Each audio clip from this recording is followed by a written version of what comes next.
Well, good morning. I think we're going to go ahead and get started.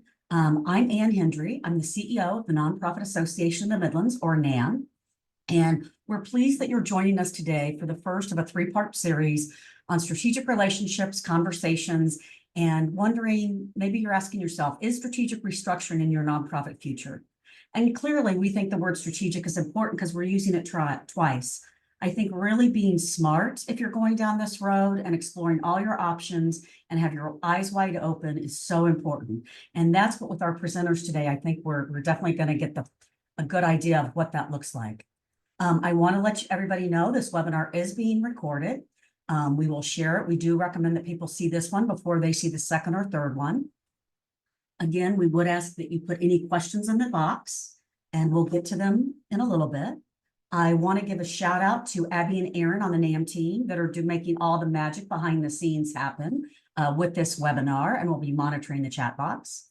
And a special thanks to the Omaha Community Foundation for underwriting this series so we can offer it at no charge for nonprofits. So with that, let me introduce our speakers. So Doug Sauer is with Doug Sauer Consulting.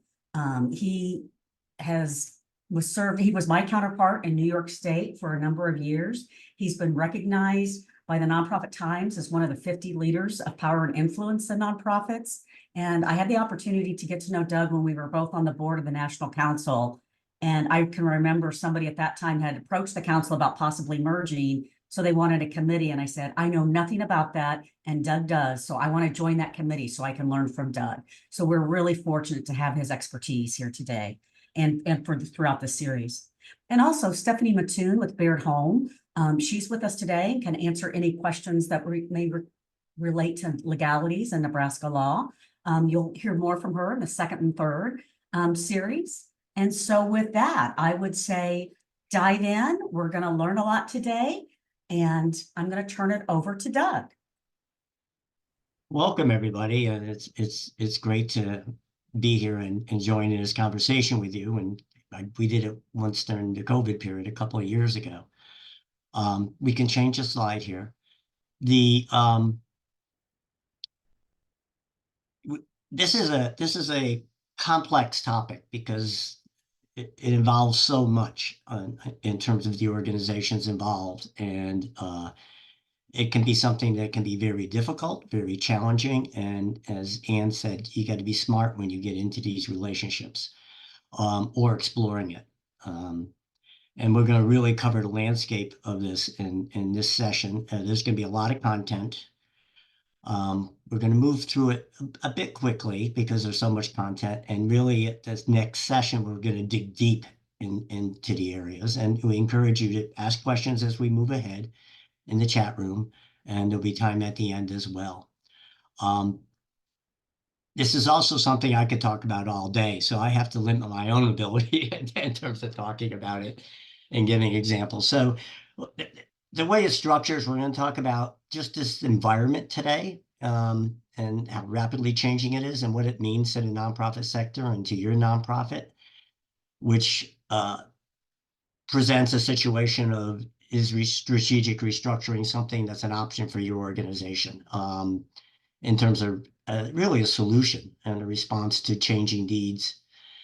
We're also going to then talk about the relationships, what those relationships are between organizations, how they develop, the key elements of collaborative relationships, the different models and terms that are being used. And you know, particularly when we get into the models, we're going to talk a lot about that the next session.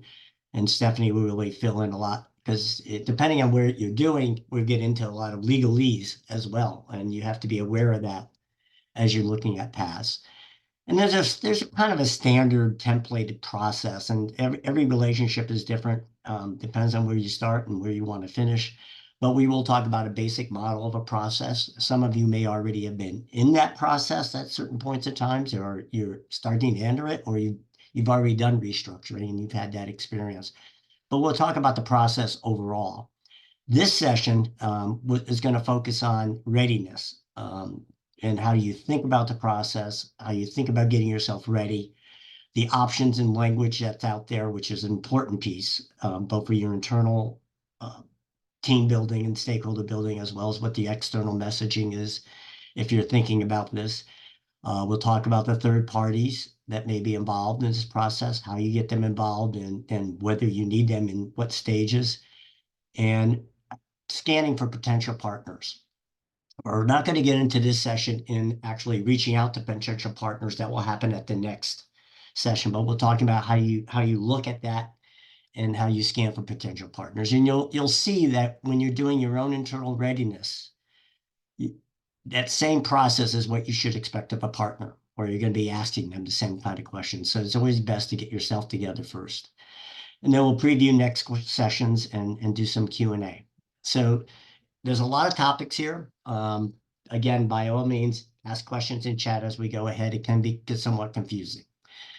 So next slide. When you do this, it's really, really, really about mission. It's not about mission just in words. It's you really got to know your mission, and you got to be together about your mission. And many times organizations, if you ask 10 board members or 10 staff about the mission of your organization, you may get 5 different answers. Your mission is what you're incorporated to do, what your charitable purposes are. And it's not necessarily what you popularize and say on your website. And as you get into the legal relationships, like a merger or something like that, resources belong to that legal mission as your articles of incorporation and what you've told the IRS. So you really got to know your mission and make sure your mission is still relevant to what you're doing now and what your assets are. And when you get into this conversation, and particularly when we look at getting people on board about a restructuring possibility or a partner and getting into negotiations, there's a tendency to be less focused on mission. You start off strong on mission, and as you go on, it ends up becoming our brand, our name, who's going to be the staff person, is the board chair going to be still the board chair, which organization? And those negotiations are good, but you always got to look at them from the point of mission first, because it ends up, and many times when these situations don't work out and all the evidence is they should work out, it's often because of something that has nothing to do with mission. It may be power, maybe personality, maybe outside influences. I just had a situation where it was a donor on a board. One donor out of 6 people on the board, their largest donor, didn't want to do something. Everybody else wanted to, and they did not feel they could overvote him, so they let it go. And now the organization is going to dissolve. So you really have to keep a focus on mission as you go through this whole process. Everything should be looked through that lens of mission. And it's important to get together about it, know what it is, be unified about it, and keep raising the question on what's best for the mission of the organization. Another way to look at this is your organization's a vehicle. It is not the purpose itself. It exists to pursue a mission, a charitable mission, a public mission. And if that vehicle's not working, then you get it fixed, you rebuild it, or you get a new vehicle. Because the organization is not what it's about. It's about the mission of the organization and the assets that go to the mission and the constituencies you serve. So I want to emphasize that. And it can create some difficult conversations, but you should have difficult conversations and challenging conversations during this process. Next slide. And pardon some of the formatting here, but this is a post-COVID inflationary economy is what I would call it. And economic drivers drive, whether it's the nonprofit sector or the public sector or the business sector. When you talk about mergers and consolidations, it's also due to economic factors and how they play out. And we're in a post-COVID period, and we've stunned a couple of years ago, there's a lot less uncertainty. There's a lot less certainty about what's going to be happening in survival than there is now, I believe. But this period is very changed in terms of the factors that affect nonprofits and the environment we work in. I assume this is the case in Nebraska as it is elsewhere. There's a growth in nonprofits. There's increased competition among nonprofits. So resources, whether it's labor resources or board resources or financial resources, or even resources for detention and media, it's increasingly competitive.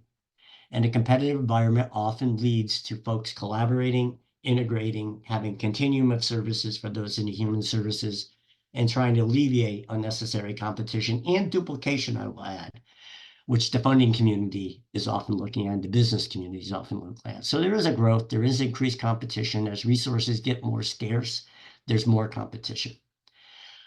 Leadership and workforce and DEI is prominent now. And in this economy, there's a lot of leadership changes occurring.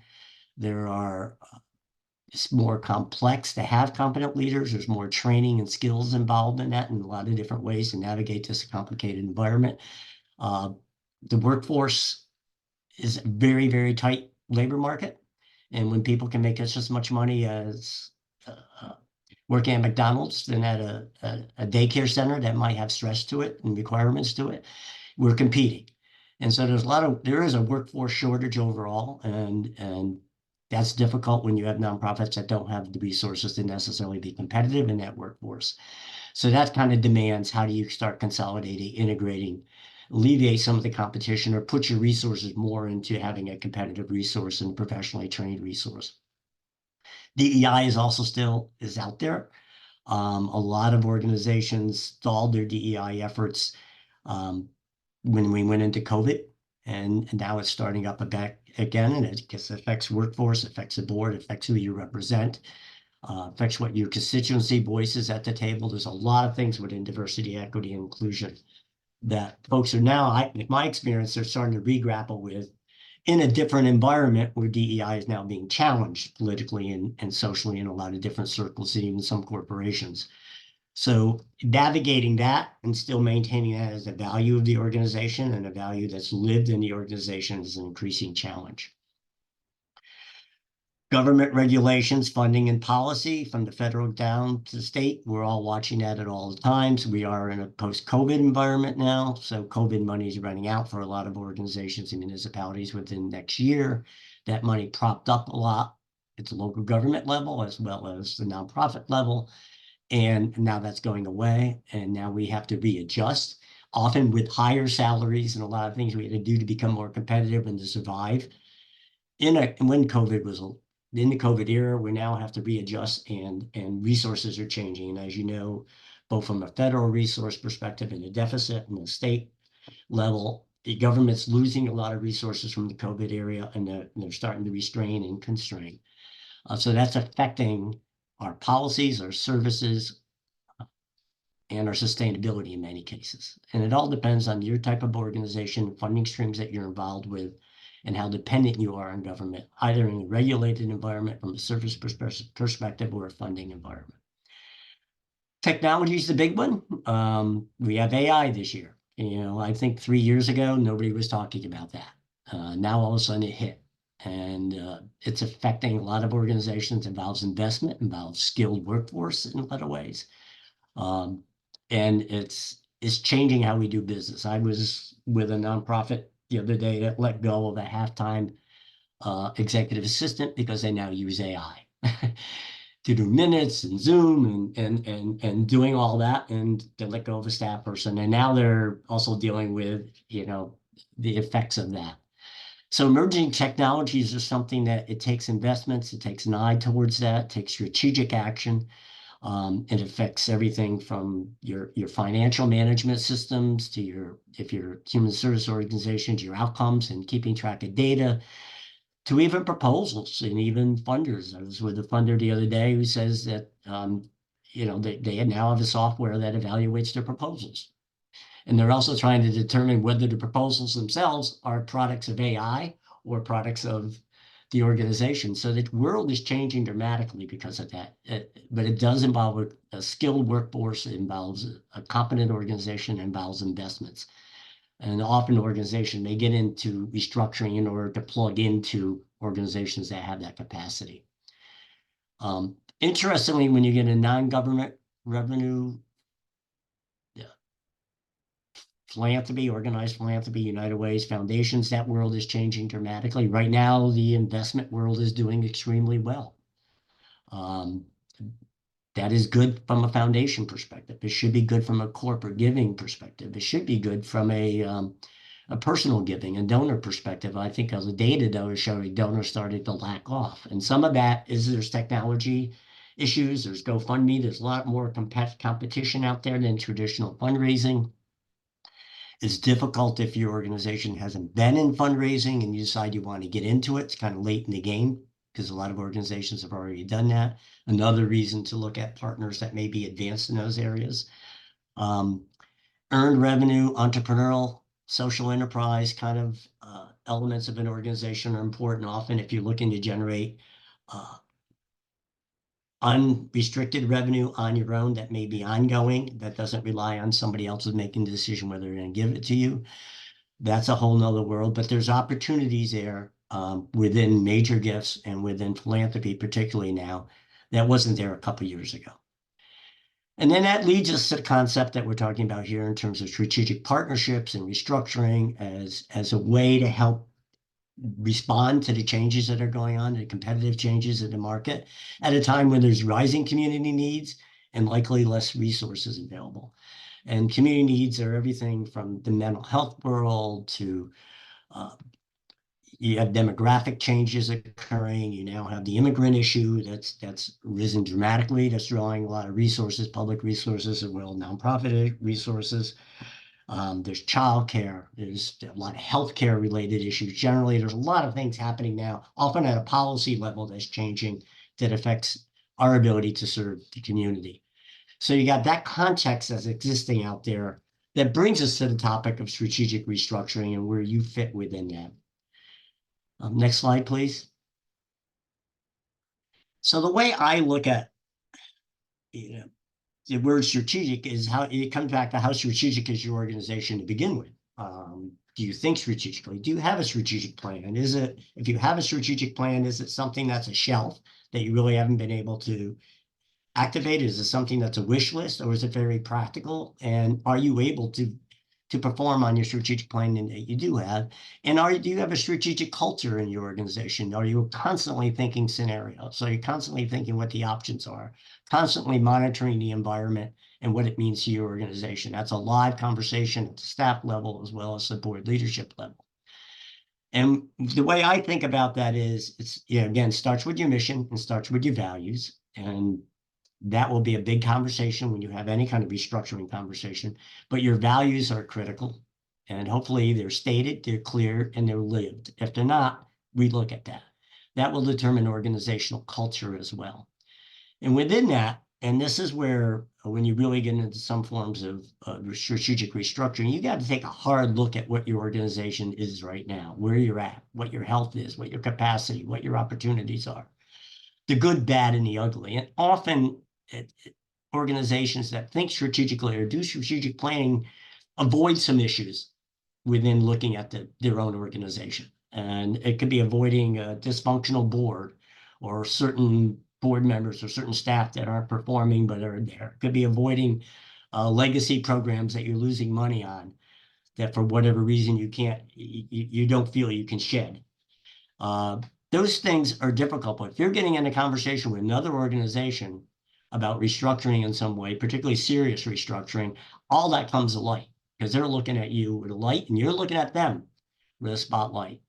So you have to really have realistic, practical, and some very hard conversations internally about your own organization, where you are. And you want to do that before you have that conversation externally with somebody else in the room or 4 or 5 other folks in the room. So be realistic about that, as hard as it may be. And then what's your vision for the future? 3 years, 4 years down the road, very practical vision, not you're going to solve all hunger, you're going to solve all sex trafficking. Where are you going to build the organization? Where do you want the organization to be in 2 to 3 years? And then what's your directions and priorities to get you there? The question here comes, if you do have a strategic plan, is strategic restructuring, those kind of collaboration relationship part of that? Is it intentional? And I would argue it should be in some ways. You should always look at that. In many cases, it's not. And folks get into this conversation when they're in a crisis, not in a planned method. It's best to do it from a planned, intentional perspective, from a smart perspective, and work it out in terms of where it fits into and where you can respond to opportunities. So just that broad context of thinking strategically, we could very easily say, oh, here you are as an organization right now where you are. And if your intent is to merge, your intent is to have a substantive, collaborative, shared service relationship or whatever that might be, then really set out strategically, how are you going to get there? And what resources you need and what your accountabilities are, and make it happen. At least make the exploratory work happen. So this is just another way. It's about strategic. It's about thinking where you're headed. It's about being intentional, avoiding crisis or avoiding getting into this topic because you're in a state of financial crisis or leadership crisis or whatever may be the mode there. And be able to move the organization accordingly. Next question, or next slide, excuse me. So think about relationships, and it's no different often with organizations it is with people on a personal level. You know, it's how much time do you have that you've had a relationship, how much trust there is. With organizations, there are turf issues. And that gets into the competitive end, whether it's turf for fundraising, turf for the market of clients, or donors, turf or patrons for you're an arts organization. Basically, relationships are based, for nonprofits, are based on turf and trust. And time gives you more trust over time. A way to look at it is the most basic information is you just share information. You go to an association, you go to an executive director's meeting, you go to a chamber of commerce, you pass out your card, you just share. Nobody's obligating anybody to anything. You're just checking folks out, you're networking. There's no commitment to either, but you're becoming aware. And that's often how relationships start. The next level up, and just thinking about this conceptually, is you share information. Maybe you more than share information, share analysis of it. You share what it means. You may plan together. You may do service coordination. You may, something as simple as you have a fundraiser or a golf tournament on a certain day, you time it with some other folks to make sure you're not competing in that fundraising event or tournament event. You're doing things so you don't harm each other, and you're moving together and you work collaboratively. A referral relationship can be that, and referring folks within the continuum of services to each other. But you're not committing anything. You're not sharing resources particularly, and you're not sharing decision-making. Once you go to that next level, you're starting to share resources. This could be you're in the same building. This could be you're sharing bookkeeping services. You're sharing IT services. Maybe you're even sharing executive leadership services on a temporary basis. But you're starting to share resources. You're not sharing decision-making. You haven't changed anything corporatively. And when we get into some of the models, we'll talk about this. You're really just, you have a transaction that's occurring is the best way of looking at it. And you have an agreement probably on how that transaction is going to occur, but you're still very independent organizations and you're not affecting your structures at all.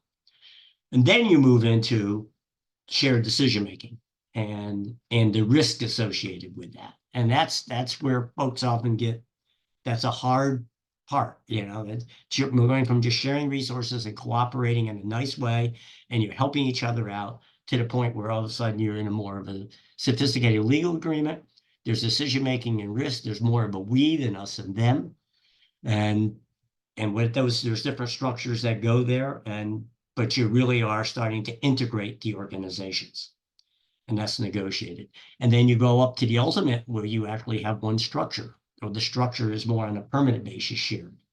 That's where we'll talk about those options. But this, just to think about, when you look at, particularly towards the end of this session, when we talk about the looking for potential partners, you think about where they are. You think about levels of trust. You think about, is there turf issues? Is there proprietary issues? What are you willing to share and what are you not willing to share because you don't have the trust particularly, or maybe you just don't have the agreements or what agreements you have to be able to take those risks. When we talk about restructuring often, or these kinds of collaborations that get real serious, people often balk, and Stephanie can maybe speak on this, when it becomes a legal document. Everybody's fine doing stuff when it's kind of soft and it's a memorandum of understanding, it's a general good faith, this is what we're going to do. But once folks start having legal documents, or they're obligated to perform, and there's risks to performing or not performing, or risks to abruptly terminating, that's when all of a sudden boards and everybody get a little bit nervous because now they're entering into a different realm. However, That's fine when you have a trusting candidate and you vetted it and you've worked up to that point and you feel you have unity in your team on both teams to be able to make those relationships work. So this is just a general conceptual of how that progression occurs, and form follows function. We'll talk about that in a minute or two. New slide. There's lots of words out there, and that's what makes this whole the power of language and how we work this very difficult, because some of the words are very legal and they're written in law, and that's what it is. And most of them are just things we call it. And when somebody else might say is a collaboration, somebody else will say you're just coordinating. But somebody will say we're really sharing services, maybe, well, we're just together in the same place, but we're really not doing anything substantial. A partnership versus alliance, you'll have a million different answers for that. So people put labels on relationships, often without any kind of formal definitions attached to it. And often folks will label a relationship something different than what it is. Even in the word merger, the M word that everybody's afraid of, they'll put out there as something else, when behind the scenes it might be a merger, but they'll kind of, oh, it's a strategic partnership. And then as we brand this over time, we'll work our constituencies there. I'm a believer that you need to be upfront and truthful and honest, both internally and externally, about what you're doing and why you're doing it. That if you're hiding or trying to move away from what you actually are doing, that's going to come back and bite you later on. And we'll talk about this as it happens, but some of these words mean nothing other than what you want them to mean. And some of them, particularly we start getting into regulatory or legal terms, has a whole lot of meaning to it. And you have to be very upfront about that's what it means, and not try to spin it into something differently. So next slide, and we'll be talking about a lot of these. So how, for the purposes that I'm defining strategic restructuring, and again, there's a lot of different definitions out there. So you can look it up on the web, and there's a lot of different definitions. I see it as an ongoing and binding relationship right away, ongoing and binding. It's not we're collaborating. It's not we're just coordinating what we're doing. We've entered into an ongoing, meaning sustainable for a period of time, and legally binding relationship. We're on the hook for this relationship. It's not something we can walk out of the door tomorrow. Between two or more organizations, and I can say, particularly if you're getting into the more harder stuff of merger or subsidiaries or that kind of thing, two or more, three or more is a crowd. When you're trying to negotiate, it's hard enough to negotiate with two organizations in something that's serious, much less three or four or five. And when you do that, often the third, fourth, or fifth, or the weakest of the organization can sink the whole deal in a process. So generally it's two, and you can escalate it as it moves on, but it's two or more organizations. It involves investment, time, effort, and money. It involves risk, and any serious relationship involves risk. And there's change, and that is cultural change, business model change, change in governance, change in leadership, change in management structure, organization, whatever that change is, it's about change. And too often organizations they see this as a solution, but they don't want to change anything. And you're going to change. And if you're not willing to change, that means you haven't dealt internally with what you need to do to be prepared to get into these relationships. Whether it's cultural change, which is always a thing that comes back and bites folks on this, change in people, change in fiscal. I just had a relationship. This was a 2-year serious merger between two large organizations, very influential advocacy organizations. They negotiated the merger. They did negotiate what you call merger equity and everything else. Everybody's down the road. And then 2 years later, they got into it over insurance companies. Oh, it's not equitable. They're taking us over.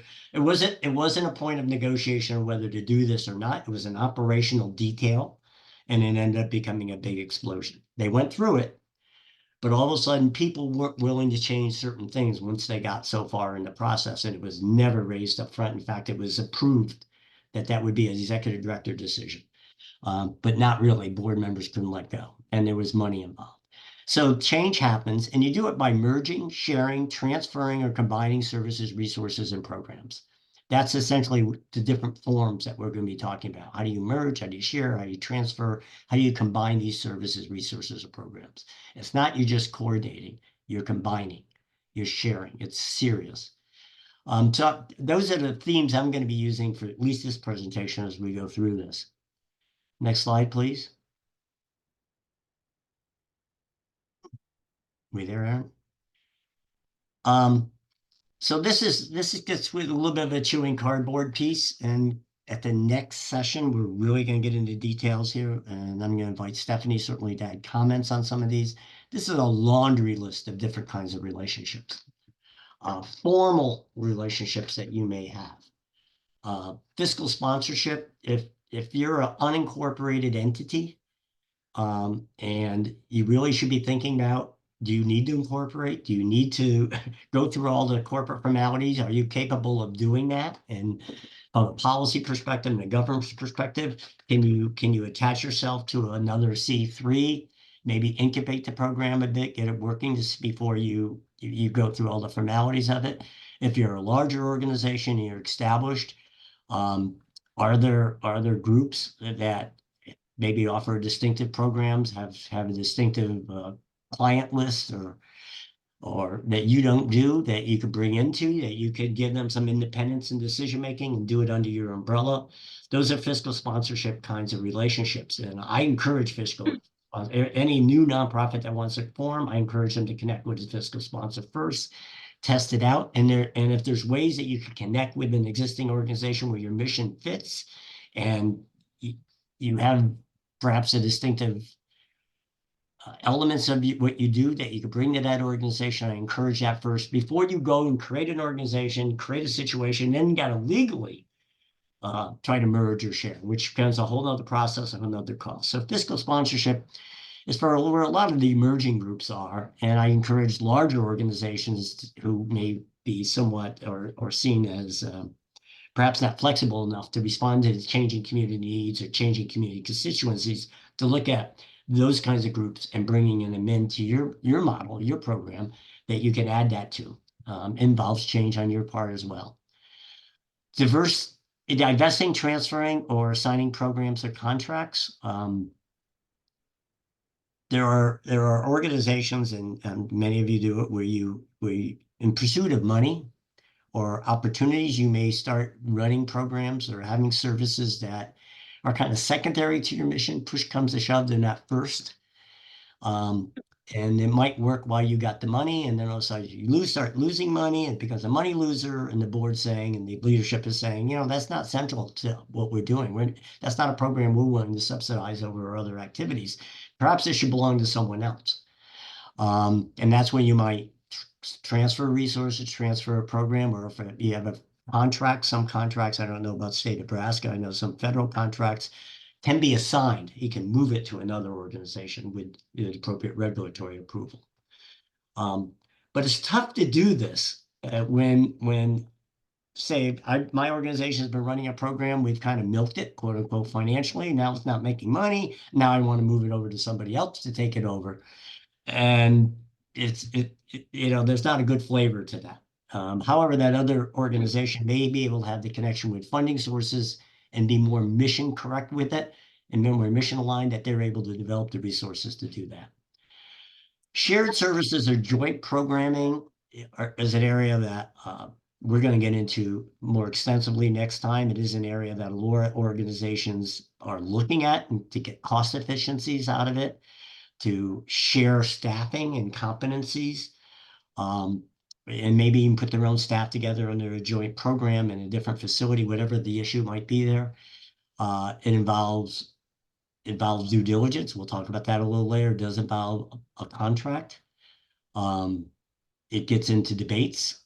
You get into different things around shared services, around compensation, and some of the cultural changes between organizations.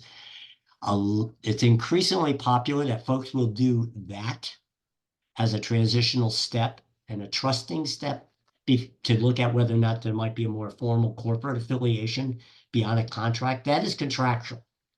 Where you're selling services or with another organization, you have a financial transaction relationship that's occurring, and it's under a contract. There's nothing corporate change about that. But often it's a way to see, does this work for us? I had an organization recently, this is two local national organizations, affiliates, I should say, where one purchased financial services from another. And it worked out okay up until the smaller one decided that they didn't want to merge. They didn't want to get into those discussions, which was the backdrop of this. They wanted to hire a new executive director. And as soon as they made that decision, the bigger organization dropped the financial contract, wouldn't serve them anymore because their whole intent on that was to merge. The other group was not. They were just testing it out. And while they were figuring out what they wanted to do. So shared services is a big area. It can be easier to get into. It is contractual, but there's a context behind it on why you're doing it. And are you doing it in areas that are proprietary? Once you start sharing financial information, fundraising information, personnel information, you're getting into pretty private proprietary information, as opposed to we're sharing, building maintenance services. We're sharing networking, IT networking services. We're sharing a website design service. Those are light. When you get into the heavy proprietary, you have to really think about where are you going with this relationship. Related entities is essentially a corporate relationship where you, by bylaws generally, there are joint board members, you have a membership vote on another organization. You don't control it, but you become a related entity that would be noted in your audit. A lot of supporting foundations are related entities of other organizations. It's really there's not a lot of legalese around there. It's really negotiating something, linking your bylaws together or linking your governance processes together. You can create a short corporate venture. You can create a business that you want to do together. And one organization is a type of related entity. You might have 2 or 3 organizations that decide you want to create a management support corporation that provides backroom operations to you. It's independent and you own it by virtue of board seats or by virtue of the investments that you're doing. And it's designed to provide support services back to the organization. Healthcare does this a lot. Larger organizations do this a lot to consolidate backroom operations, but to maintain service mission, maintain brand of the other entities. The difficulty with that is you have to have scale to support that. So that's not something small organizations can get into very often. It's really a big picture. Larger organizations can do that because you are creating other entities. A parent subsidiary relationship is also very popular. Again, it doesn't involve, and Stephanie might want to weigh in. I don't think in Nebraska involves attorney general approval or anything like that. It's an agreement where one organization essentially becomes controlled on a governance perspective by another. I don't know, Stephanie, do you want to talk about this at all? Yeah, I mean, so the 2 typical ways we see this happen, some nonprofit corporations in Nebraska can have members as distinguished from directors. So one way to do a parent subsidiary relationship is to create the sole member would be another nonprofit organization. So they control the subsidiary through their rights as a member. The primary right of the member is to elect the board of directors of the subsidiary.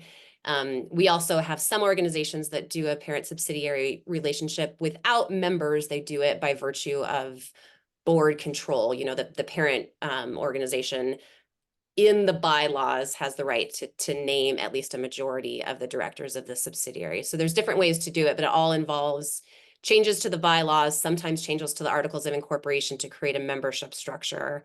And there's variables there.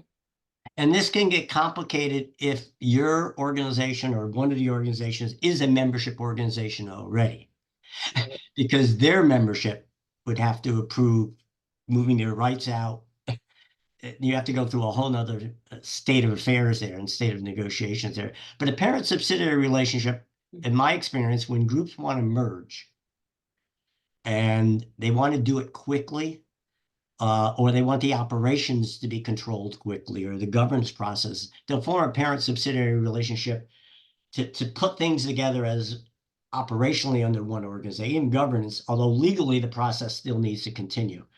And it's something you can do you can do it amongst yourselves. And they'll do it. And some organizations will do it on a permanent basis. Maybe there's a brand or a funding requirement, or it's a licensed program requirement that needs to be its own entity, irrespective of who's governing it, who's controlling it. And sometimes it's done as a transition for a merger ultimately in order to move fast to get everything consolidated. We'll talk about that at greater length later as well. Yeah, and one benefit to keeping them as separate legal entities is, to your point, Doug, if potentially this is going to be temporary. Once you do an actual legal statutory merger, I sometimes refer to these different arrangements kind of on like the dating to marriage spectrum. Like that merger is a marriage, very difficult to unwind it at that point. So if you want to do steps along the way to kind of date the other organization, make sure that it's going to work and provide potentially an exit if things don't work, keeping it a separate legal entity is one way to do that. And it's like a live-in relationship. You decide you're going to do that. The difference with that, though, is if there's a controlled organization, it's the controlled organization that has to say, For sure. they have the power to terminate the relationship. The Right. subsidiary doesn't have that power. You can build in certain processes, but ultimately the member controls the organization. Correct. It's interesting, but it's becoming increasingly popular for even liability reasons. If you're a housing organization and you're running a daycare center, you bring a daycare center and you want it to be a separate organ. It has its own liability associated with it that you may not want all the assets of the housing organization to be attached. So Right. there's different reasons there. And one Asset, other comment, separate from the merging of two organizations, we also do have a lot of nonprofits that have subsidiaries that they've created on their own for liability purposes, sometimes structured as an LLC for state law purposes, which is a disregarded entity for federal tax purposes. But there are lots of reasons to have subsidiaries separate from, combining with another organization, and many nonprofits do have multiple subsidiaries. Yeah, at Nikon we had 4. We had a for-profit insurance brokerage firm. We had a fiscal sponsor organization that was separately because we wanted to separate out, because they hired staff. We wanted to separate that out from our operational entity, a board governance entity that just did board training. And that was because there was certain funding that wouldn't fund the parent, was where the parent was located. They only funded a certain location where this organization was. So there's different ways. If form follows function, you can do whatever you want to do as long as you know what you want to do, and being able to work the process to architect it, to draw that out. Asset transfer and purchase is where it's usually prior to dissolution. We actually are moving over a negotiated agreement, assets to another organization, but no liabilities moved over, and the corporation may dissolve afterwards. I don't know. You want to give a statement or two on that, Stephanie, quickly? Yeah, so just when looking at all of these different restructuring models, some of them jump out to me because they are actually specifically addressed in the Nebraska Nonprofit Corporation Act, and an asset transfer is one of them. And the threshold question is, are you transferring, quote, substantially all of your assets? So Doug mentioned earlier, you might be transferring just a program or certain, divisions, certain contracts. If those don't arise to substantially all of your assets, which is, kind of a legal issue that we help clients with sometimes, then you don't have to follow specific requirements in the act. But if you're transferring most of your assets and you're intending to dissolve, that's going to trigger a whole bunch of legal requirements under the Nebraska Nonprofit Corporation Act. Requirements related to who has to approve that, how much notice of meetings you have to give prior to that approval. You have to give prior written notice to the Nebraska Attorney General, and a certain number of days before you're going to complete the transaction. So just keep in mind that if you're going to potentially go down that route, you're going to want to make sure that you either have an attorney advising you or someone who's familiar with all of those requirements, because that's a fundamental transaction under Nebraska law that triggers a lot of legal requirements. And I would add, if you're going to dissolve, you don't want to dissolve. Your board doesn't want to dissolve having liabilities. And so if you transfer your revenue producing over to somebody else and you're sitting there and now you're not making money and you got bills to pay off, it's not in your fiduciary interest to do that. And so we'll get into a lot of how you look at this, and that gets into the dissolution processes of either you're dissolving because with assets, or you're dissolving when you don't have assets, or you're dissolving into a different organization. I'll let Stephanie give just a quick overview of those two.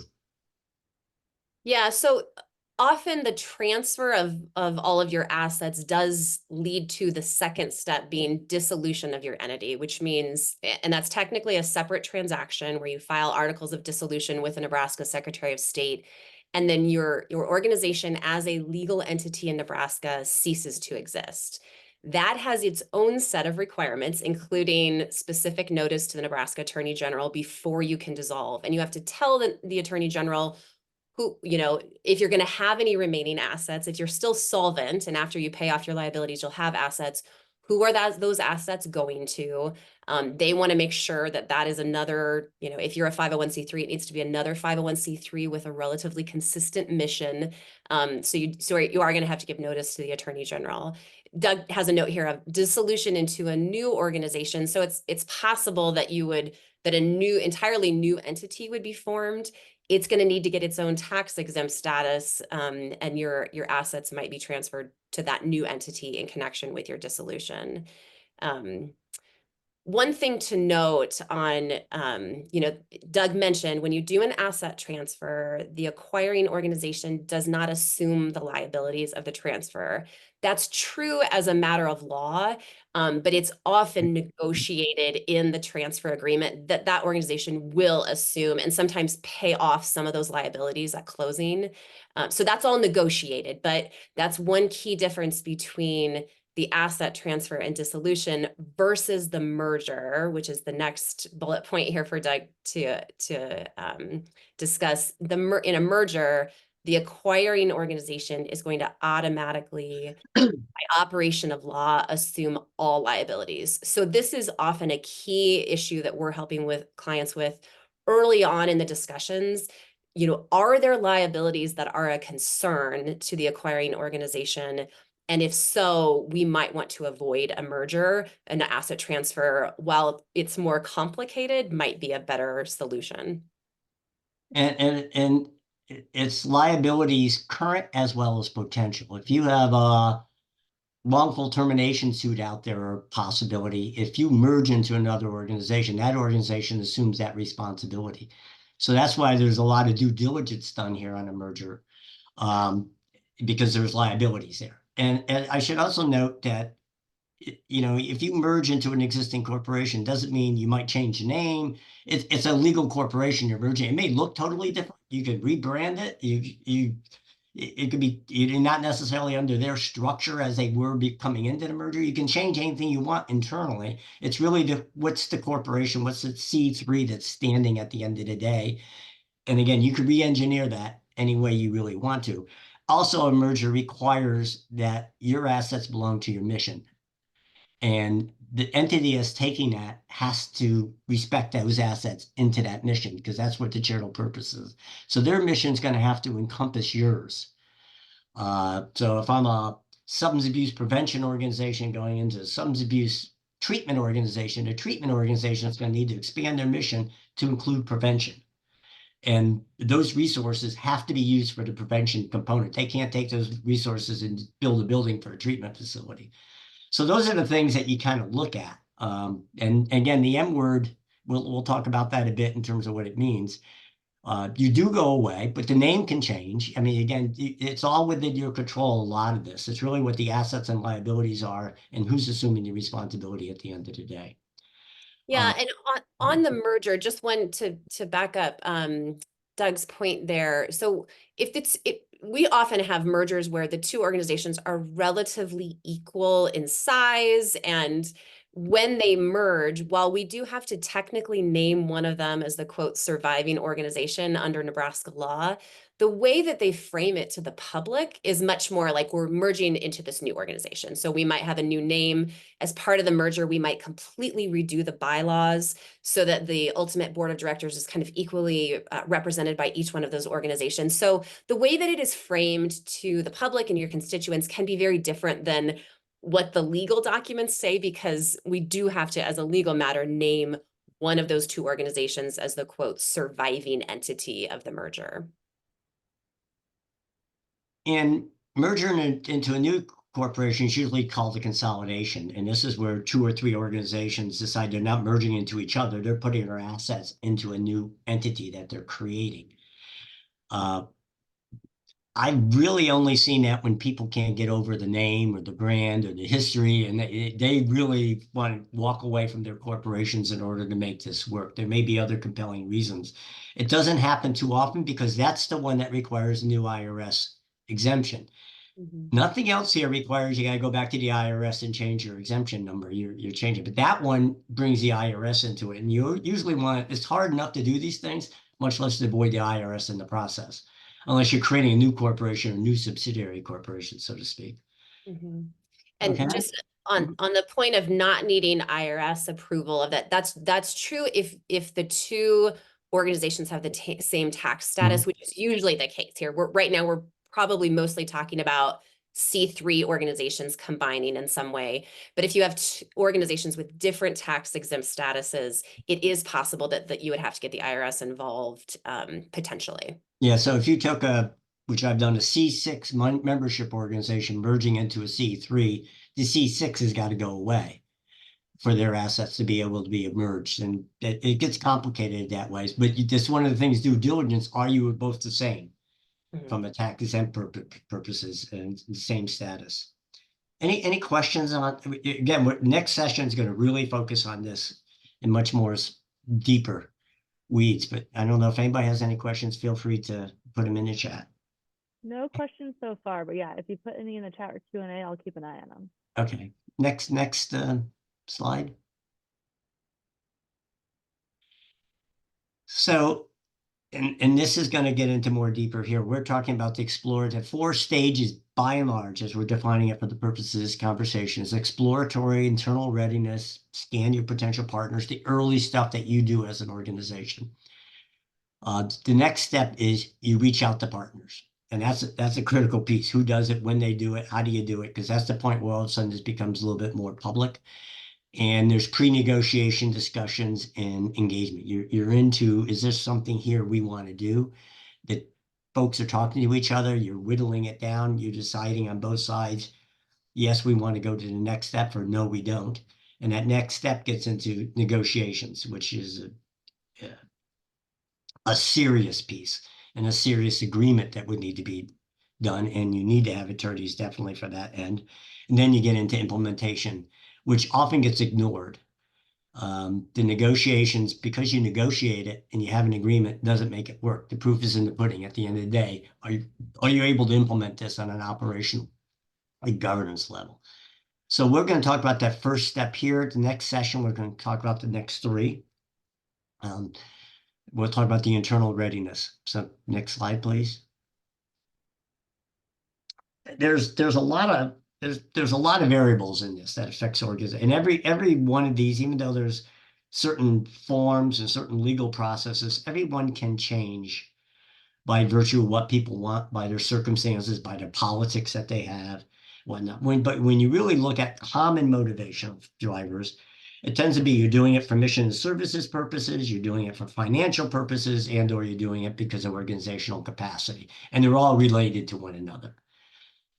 So when folks look at it from a mission and services, they may say, we just want to preserve our mission. That's when you don't feel you can sustain it financially, or you feel that the mission itself is somewhat distinct and unique. And to keep the organization and mission going, you need to preserve it. You're not looking at expanding and growing. You're looking at just keeping it there. When you dissolved your mission, unless you got another organization picking up the assets. And to be honest, sometimes organizations need to go out of business. This illusion being done responsibly may be the thing to do responsibly. And maybe the mission doesn't need to be preserved as you're doing it necessarily. It's a hard thing to do. And often when organizations are in certain crises or financial crises or at that brink, it's board whittles down to the people who are really most passionate about it often. And it's hard for them to let go of it. But that's a discussion that you may have to have. You want to expand or diversify your mission or service continuum. A lot of organizations are moving into diversifying revenue, diversifying their geographic area. That continuum of services, they're adding mental health with drug abuse services and drug treatment services. Multi-arts organization, adding the visual arts with the performing arts, and they see that as expanding their mission, expanding their services, and probably also expanding their financial sustainability. And often in mergers, because everybody's mission isn't always exactly the same, they will, or even an asset transfer, they will start playing with the legal language to add and diversify that mission, whatever that constituency may be. You may do it because you want more powerful advocacy influence. You may want to have a more powerful influence, and you're bringing not just a coalition together, but you're building it into a single organization, or you're partnering in a way that you can have common advocacy that relates to mission. And obviously, everybody should be wanting to maximize their impact, maximize their cost effectiveness, maximize their ability to serve, maximize their capacity at a staff level to provide the services necessary, whether it's individual impact or the collective impact at the community level. Finances, and often these situations get driven by finances, as we talked about the economic environment. And sometimes folks reach the conclusion they need to have restructuring solutions because they're at that financial brink within a certain time frame. Solvency. And I tell you, it's not a good time to go get married to another organization because you don't have any money. And because you really then, you are talking about them acquiring you and talking probably a lot of change that you may not normally have done because you don't have chips to negotiate because it's a financial deal. You want to obviously prevent solvency in the immediate future as being the providing reason why you're seeking these relationships, because your candidate pool of potential partners goes down dramatically. And maybe even the more mission compatibility of a partner may go down dramatically because it's about money at this point, more so than mission. Crisis is not a time to get into these discussions if you're looking for equity and you're looking at preserving things. Also, if you're in crisis, it's very hard to maintain a level of negotiations at these prices because that takes a lot of time and effort away.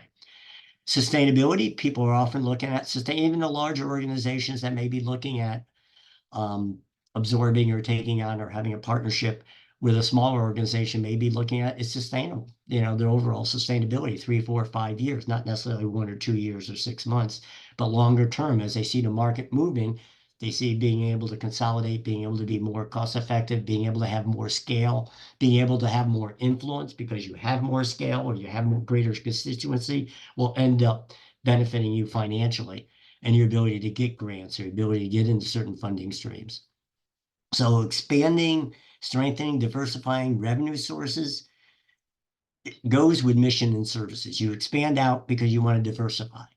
And diversifying allows you, if certain sources are drying up or going through changes, and they do, you have other sources that can build up, that can make up for them. And that gives you maneuverability. Funding sources or revenue sources will always go through with their heights and their lows.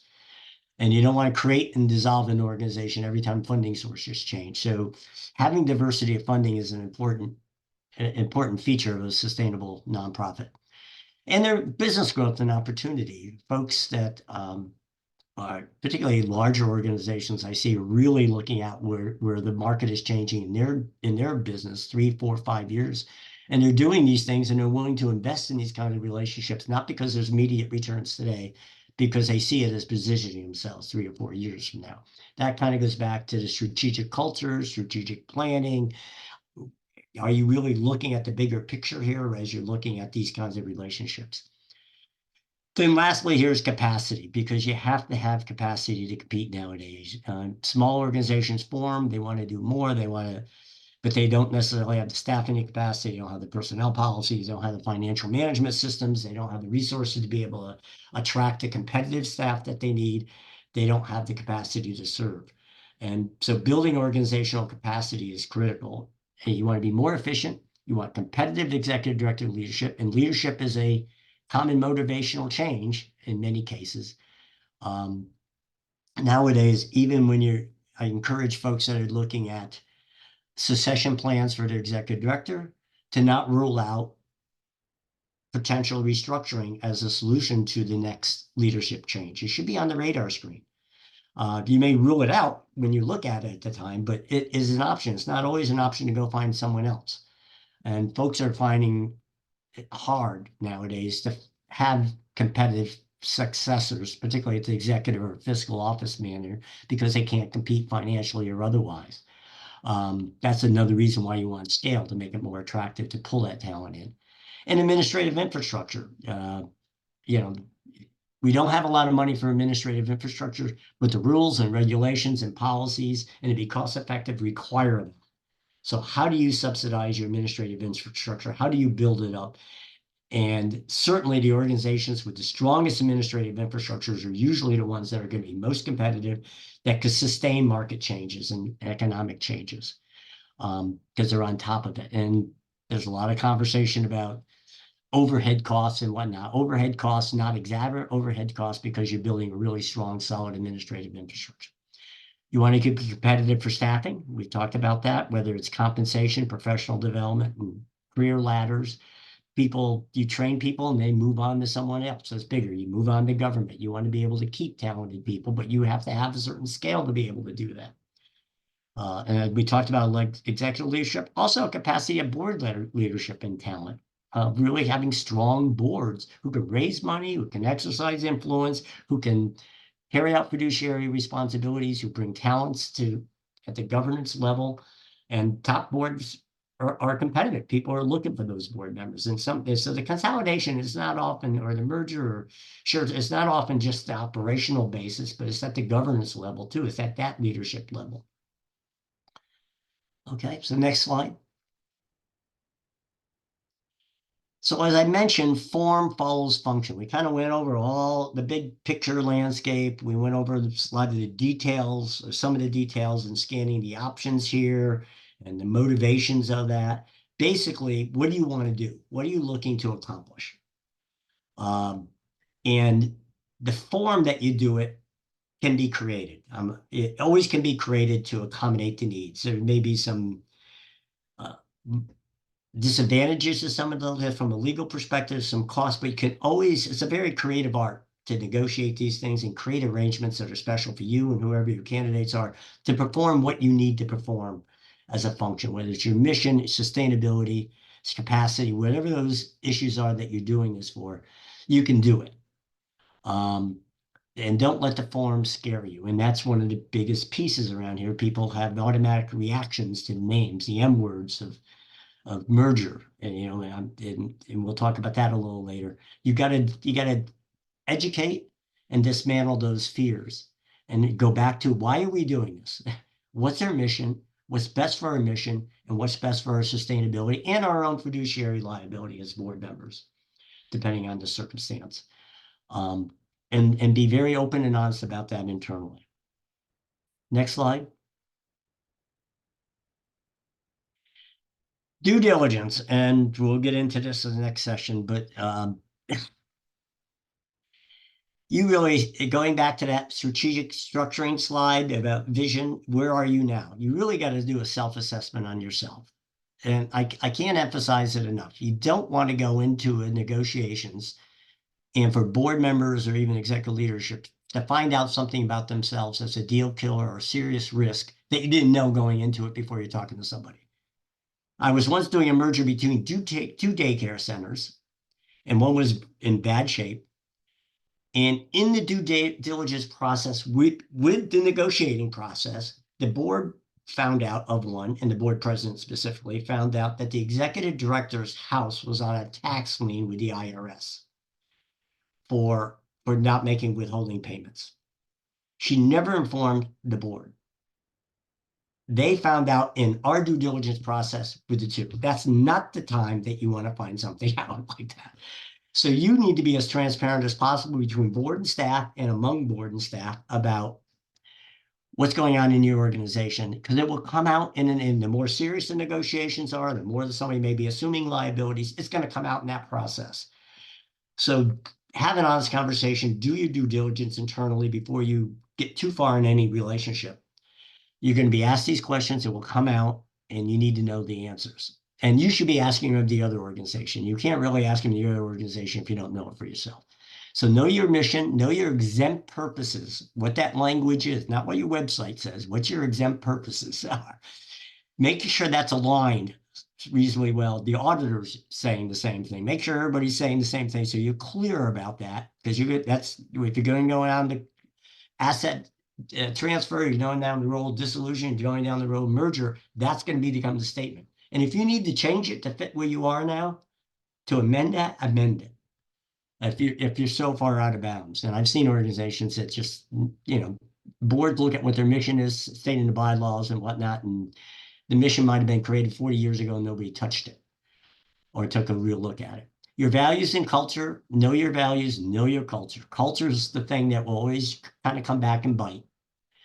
Regardless of the business facts or the regulatory facts or everything else, if folks feel that's not the right culture for us, it's a corporate culture, smaller organizations want to go and get all the advantages of a larger organization, but they want to stay mom and pop and they don't want to have detailed disciplinary policies, personnel policies, or they don't want to be accountable on something because it's kind of loosey-goosey and that's the way it works and it works well.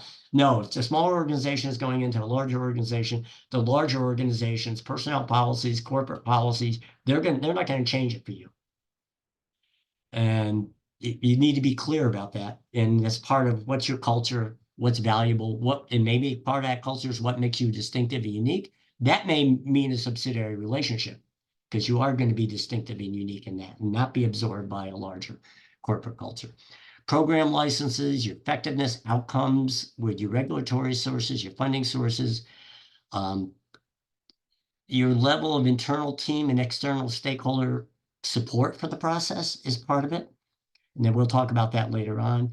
Your bylaws, your articles, any regulatory reporting, are you compliant with your 990s? Are you compliant with your state reporting may be happening? Are you compliant with your funding reports, particularly for government funding? You don't want to find out in negotiations you're not.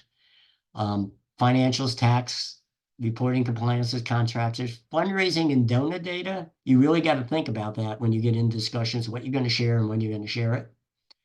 That's something that tends to be very private.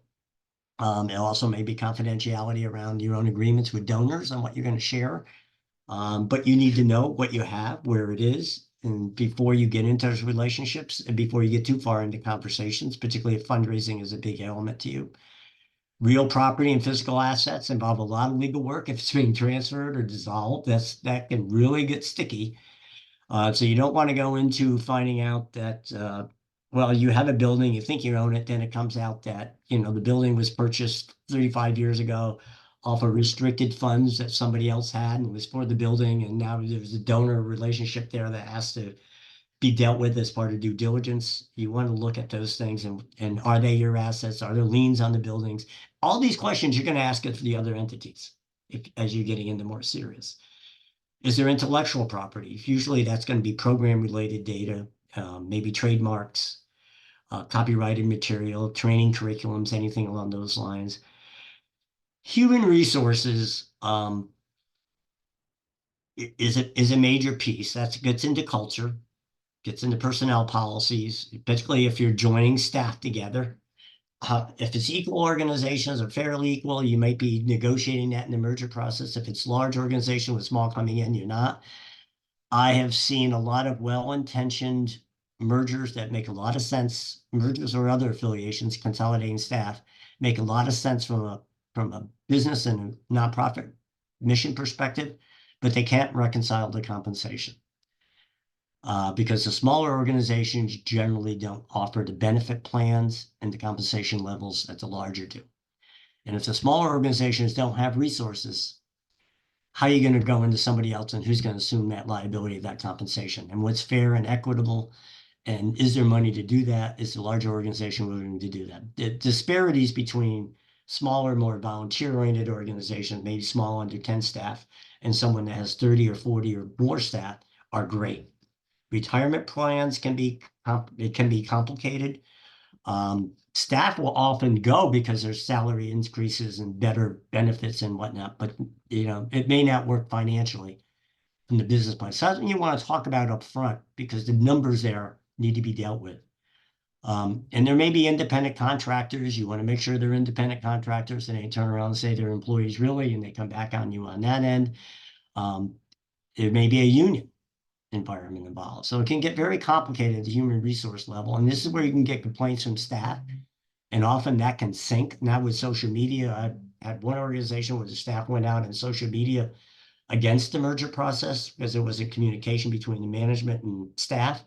And it didn't sink it, but it certainly put it at risk and put things out there that they hadn't messaged out yet. So now the world has kind of changed because information is hard to keep private. And as you progress in this, there's a lot of risk associated with it.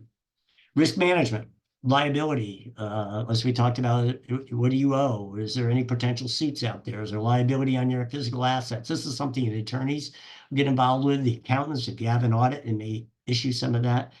But when I think of risk management, I'm also thinking of the board, because the board's going to be holding the liabilities in many cases. The staff can walk away tomorrow. So you really got a board fiduciary responsibilities to think about the liabilities. And the organizations that's taking over an organization or absorbing them or they're merging into it or taking responsibility for liabilities are really going to want to look at that closely, and they will look at that closely. Again, that's why you don't hide it internally and wait till you get to those conversations for that to be discovered. Vendors. Everyone has vendors. They might have attorneys, they might have auditors, they might have supply vendors, they have real estate folks. Some folks are going to lose out on a consolidation, cost effectiveness where you're consolidating vendors, and there'll be pressure points around that as well. So don't ignore that because that will come up operationally, and there may be vendors. Give another example. I had two membership organizations. They don't appreciate this. Well, one of the organizations, the real smaller one, got a good amount of money from a vendor for their membership meetings. That vendor also controlled their health insurance. When they merged, they went into the larger health insurance. And the smaller organization was arguing, hey, we get $10,000 from them. We're giving up that $10,000. We got to keep that business. And it got into state regulations that ends up being I forget the term that they use. Then health insurance law in New York State, they can't rebate. They can't say we're choosing this health vendor because they're giving us $10,000 on the side. And they got into that issue. And as soon as the board figured that out, they dropped that vendor right away. And that was the non-negotiating part. And who's going to provide their health insurance is not the one can't be based on who's giving us money on the side. So you can get into different relationships. There's different pressures there. If you have auditors, there'll probably be one auditor. You may go out to bid. You got to talk about those issues and internally manage the vendors. And that's part of the cost effectiveness. And then there's brand, your reputation and marketing. Some organizations will move because the brand isn't that good, and they're moving to an organization that has a better brand, a more powerful brand. I've seen folks bring up that they don't want to change their logo. That's not the reason. That's not the reason you exist. That's not the reason why you would not get in these relations. But that can become a reason at a board level to make a vote. Depending on whose investments are in this reputation and marketing and those kind of things. That's a laundry list. I don't know, Stephanie, if you have any comments on it. It's just a laundry list of different stuff. There's always more. You get dig deep on it. Depends on the relationship you're seeking, how far you go with it, but you got to be aware of these kinds of issues.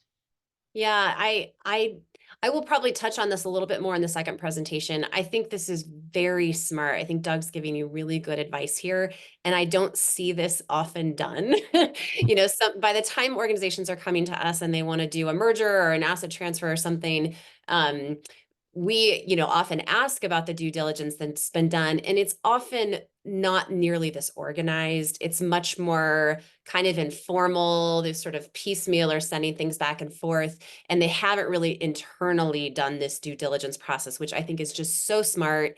Even if you're not going to go forward with the transaction, just to know what you own, what your potential liabilities are, to do this assessment. And you'll be much more prepared, and the process of negotiation with the other organization will go much more smoothly if you've gone through this process.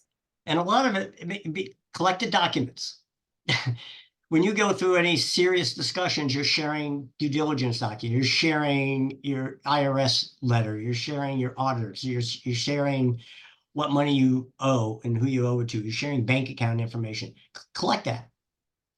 Because the process of, particularly if you need to move faster, you don't want the process to be hung up because everybody's going back home trying to find documents and transfer. You know, organize it into a binder, organize it electronically, look at what you got, be prepared, and expect the other party to be prepared. And then when you get to the point of actually sharing this with the other party, we'll talk about this in the next session, but it will be really important for you to have a good NDA or confidentiality agreement in place. So don't just go online and Google that and find something. Make sure it's appropriate for this transaction, that it's mutual, that it's very clear how confidential information is defined, who has access to it, you know, with respect to each organization. And then you might consider sharing your information with the other party in stages, right? So some of your information might be much more valuable and proprietary to you, and you might want to hold on to that until you're much later in the process and you're pretty confident that you're actually going to be going forward with the transaction. Yes, that's excellent advice. And it depends on what your form is you're looking at, but you take it in stages. And we'll talk about.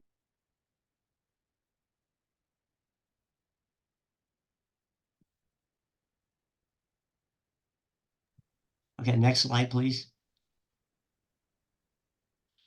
So also in context that the bigger picture is talk about your strengths, weaknesses, and threats as an organization. It goes back to that strategic thinking. Your culture matters. That's going to impact on your restructuring solution. Identify that early and start working on it.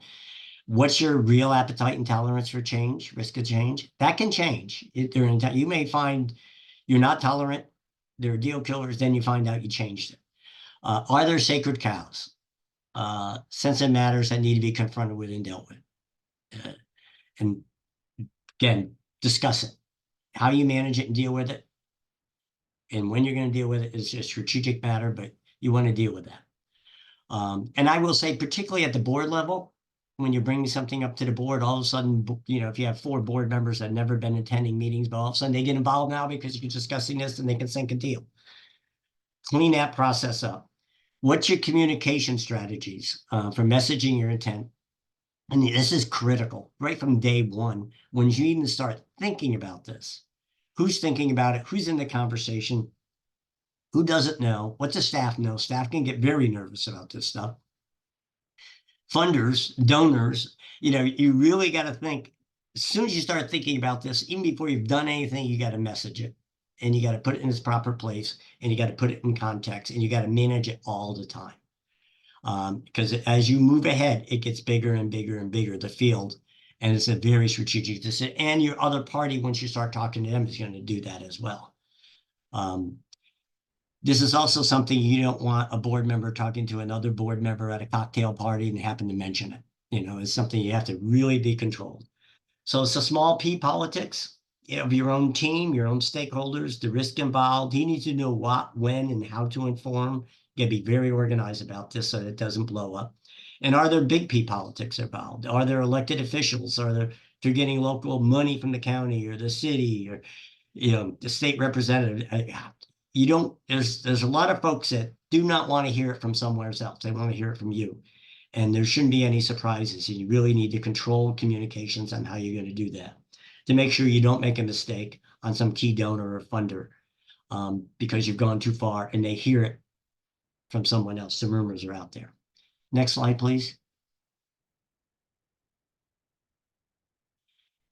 Perceived deal killers, actual or real. And you want to know your own deal killers, and they shouldn't be made up as the time goes on. But you'll find that a deal killer in the beginning may change or be erased when you develop trust, or you address it directly internally, or you address it with a potential partner. But you got to think deal killers. You got to think where the boundaries are at this point in time, given your situation. You want to unify your voice in a decisive and timely manner. You may not all be in on doing this. You may be exploring it. There may be divisions. But there's a point where you all got to talk as one, and you got to know who the spokespersons are going to be, who your champions are, what's the leadership team that's going to drive this, and will be trusted by the rest of the board to handle it without telling everybody else everything that's going on a day-to-day basis. That's a delegation that needs to happen when you get into negotiations. And there has to be a trust on both sides. And it will take a lot of board and staff time and effort. If you're in a crisis and all your time is managed on that crisis, you're not really going to be in a situation where you can effectively negotiate this on the side. You really got to think that through. One of the mistakes I see frequently is boards have an executive director's secession. Say the person leaves right away, unexpectedly. And then they say, well, let's have some affiliation discussions over here while we're doing a search process. One or the other. And one may move into the other, but you can't do both. And you're sending mixed messages, and any new executive director you're going to hire, guarantee, is not going to want to go through an affiliation because they're going to want to build their own shop. So you have to make decisions here, and you can't, what's your bandwidth in being able to do this and put the time and effort in? Illegal representation and third parties, when you need them, when, what, and where resources come from. You're going to need legal representation if you're doing anything seriously and binding. You may have board representation. You may have attorneys on the board. You got to work that out carefully within your own organizations. I don't know the bar association rules in Nebraska, but I know in New York, I can't be the attorney if I'm also the client, but my law firm could be, or there could be donated. You know, is that the same as Stephanie there? Yeah, you have to be careful about it. I mean, I don't think there's a hard and fast rule that just being on the board means you can't ever act as the attorney for the organization, but you do have a conflict of interest. And you have to be very clear when the attorney's wearing their board member hat and when they're acting as an attorney. So frequently when I'm on a board, I will have the legal work done by other attorneys at my office. One other thing to note is, we often have organizations come to us and they want us to represent both organizations on the transaction, which our ethical rules just don't allow. So we do have to be clear about which organization is the client. Best case scenario is both organizations, each one would have their own legal counsel. That's not always possible financially. But we just want to be very clear about, who our firm is representing and whether we're acting as legal counsel or a board member, and clarifying the distinction there. And I'll talk a little bit about other third parties. Yeah, I know your timeline. Is this something you got a year to look at? Maybe it's a session, or is this something I got an organization say, we're not going to be able to make payroll at the end of August. We need to find another organization to merge with. That happened just 3 weeks ago. A little late to do that. And so be realistic. And what's a timeline that you may be looking at and that you can talk about with another partner? And you really got to respect and effectively manage confidentiality throughout this. From the point you start thinking about it, who knows what, when, how you involving folks. And there will be unintentional consequences of information getting out there. And certainly at a staff level, that's difficult to manage because staff are going to be anxious about it. You got to get your messaging and particularly your motivations. If there's any concerns about this is about staff reductions or not. And you got to be clear about those things up front with your staff and what it will mean for them. You don't want to go through this, end up not having things work out, and then you lost staff members or lost funders because how you manage this situation. So it's critical, and confidentiality gets reflected in an agreement at one point in time. There's an agreement between the parties, but I'm talking here about agreeing just within your own organization on how you're managing them. So next slide, please. So third parties, as we talked about, there's attorneys, there's facilitators. You may or may not have facilitators in meetings. There's people that may advise you during this early process of helping you get your act together or helping do due diligence to kind of act as a neutral party and maybe help with some of the difficult conversations. I think it's difficult for attorneys to be facilitators when they're representing different sides. You don't want too many people involved in the process because then it's who's managing all these other consultants and advisors that are in this process. So it's got to be very organized. You have auditors, if you have audits, and accountants that will have interests and be involved at certain points. You may end up looking programmatically or looking at the opportunities. How do you combine IT? What's the cost of IT if you're coming together in a shared way? Fundraising, how does it work? What if a fundraising look like? How will you do this collaboratively?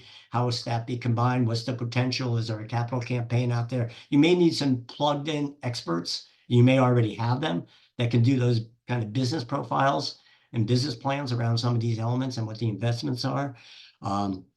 Public relations, communications generally doesn't happen early, but often happens once you make a deal or you start thinking about a deal and you're looking at really going out and being professional about it, or you're changing your logo, you're changing your name. There's a whole nother rebranding process that's occurring. You need some expertise there. You may have it internally.